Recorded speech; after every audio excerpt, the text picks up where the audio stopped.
Hello बच्चों, आज हम आपके लिए लाए हैं class 10th biology chapter number 3 जीव में जन्म कैसे होते हैं एमसीक्यूज पार्ट 3 है।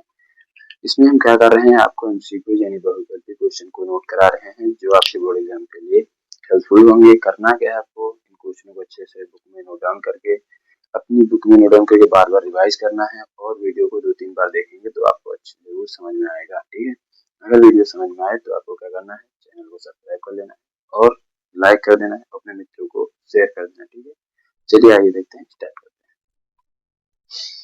पहला क्वेश्चन है, पुष्पों में लैंगिक अंगों के नाम बताओ। जो पुष्प होता है इसमें लैंगिक अंग कौन कौन से होते हैं?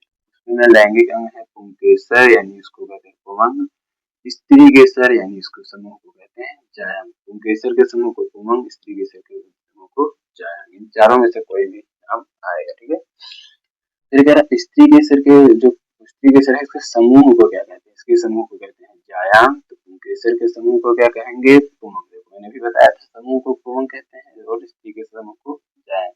यानी कहेगा पुष्प के स्त्री केसर के समूह का कहते हैं जायांग, केसर के समूह का कहते हैं पुमंग। बाई चांस कह सकता है, कहेगा कि पुष्प के नर जनतंत्र के समूह को क्या कहते हैं? जायांग, मादा जनतंत्र के लिए जायांग और नर जनतंत्र के लिए पुमंग। ठीक है, फिर वो कह रहा पुष्प के आवश्यक अंग बताओ। आवश्यक अंग कौन है? बाह्य दलपुंज और दलपुंज। बाह्य दलपुंज, दलपुंज ये आवश्यक है और ये लैंगिक अंग है। ठीक है, दोनों याद रखना है, लैंगिक अंग ये है और आवश्यक अंग ये दोनों। फिर पुष्प में स्त्री केसर किससे मिलकर बना होता है? स्त्री केसर जो होता है किससे मिलकर बना होता है? अंडाशय, वर्तिका, वर्तिकाग्र। अंडाशय, वर्तिका, वर्तिकाग्र, तीनों भाग आपको याद रखना है। इनमें से क्वेश्चन एमसीक्यू डायग्राम सहित आएगा। ठीक है, फिर कह रहा पुष्प, ये वेरी वेरी इंपॉर्टेंट है। पुष्प में अंडाशय निषेचन के बाद किसमें बदल जाए? जो एक फूल होता है जब वो निषेचित होता है तो किसमें बदल जाता है? फल। तो देखो पुष्प के बाद फल निकलता है कि नहीं, इसीलिए याद रखना निषेचन के बाद अंडाशय फल में बदल जाता है। फिर कह रहा पुष्प में वृषण की संख्या यानी जो मानव है, मानव में वृषण की संख्या कितनी है? 2 होती है। कितनी होती है?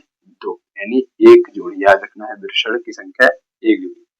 नर में वृषण कहाँ स्थित होते हैं? तो याद रखना है वृषण कोश में। कहाँ? वृषण कोश में। ठीक है, शुक्राणुओं का निर्माण कहाँ होता है? वैसे तो वृषण में होता है लेकिन वृषण के अंदर कहाँ? शुक्रजनक नलिका में। वृषण के अंदर कहाँ पर? शुक्रजनक नलिका में। ठीक है, फिर कह रहा है नर है, नर का जो हार्मोन्स होता है कौन सा होता है? नर में हार्मोन्स पाया जाता है एंड्रोजन। कौन सा पाया जाता है? एंड्रोजन। ठीक है, फिर कह रहा है नर में प्राथमिक अंग कौन है? लैंगिक। प्राथमिक लैंगिक अंग है वृषण। फिर आगे बात कर रहा है मानव में निषेचन कहाँ होता है? वेरी वेरी इंपॉर्टेंट, मान लो जितना कर सको उतना इंपॉर्टेंट है। ठीक है, ये क्वेश्चन इतना इंपॉर्टेंट है कि आपके 7 सेट में से किसी न किसी में आएगा। मानव में निषेचन कहाँ संपन्न होता है? अंडवाहिनी, दूसरा नाम डिंबवाहिनी, तीसरा नाम फिलोपियन ट्यूब। ये 3 नाम है इसी के, अंडवाहिनी, डिंबवाहिनी, फिलोपियन ट्यूब। क्या नाम है? अंडवाहिनी, डिंबवाहिनी, फिलोपियन ट्यूब। कहा हो रहा है, क्वेश्चन कह रहा है मानव में निषेचन कहाँ होता है? तो निषेचन होता है अंडवाहिनी ऑप्शन होगा या डिंबवाहिनी होगा या फिलोपियन ट्यूब होगा। फिर कह रहा मादा में अंडाणु का विकास कब से होता है? यानी मादा जो होती है, फीमेल होती है, उसमें अंडाणु कब से बनना स्टार्ट हो जाता है? तो अंडाणु बनते हैं जन्म से पूर्व। जन्म से पूर्व यानी कि जब बच्चा पेट में होता है तभी से बनना स्टार्ट हो जाते हैं। फिर अगला कह रहा मादा में जो सहायक ग्रंथि है कौन सी सहायक ग्रंथि है? बार्थोलिन ग्रंथि। कौन सी है? बार्थोलिन ग्रंथि। फिर कह रहा है मादा में कौन सा हार्मोन्स पाया जाता है? मादा में कौन सा हार्मोन पाया जाता है?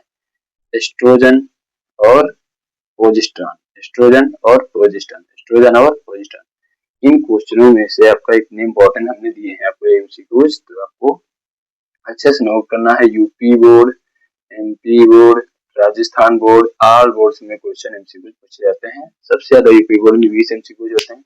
उनमें से आपको 5 अच्छे होते हैं बायोलॉजी के, जिनमें से आपको इनमें से पेपर में जरूर फंसेगा। ठीक है, ये क्वेश्चन बहुत ही महत्वपूर्ण है, अच्छे से नोट डाउन करना है, अपनी बुक में नोट करके बार बार रिवाइज करने जाना है। ठीक है।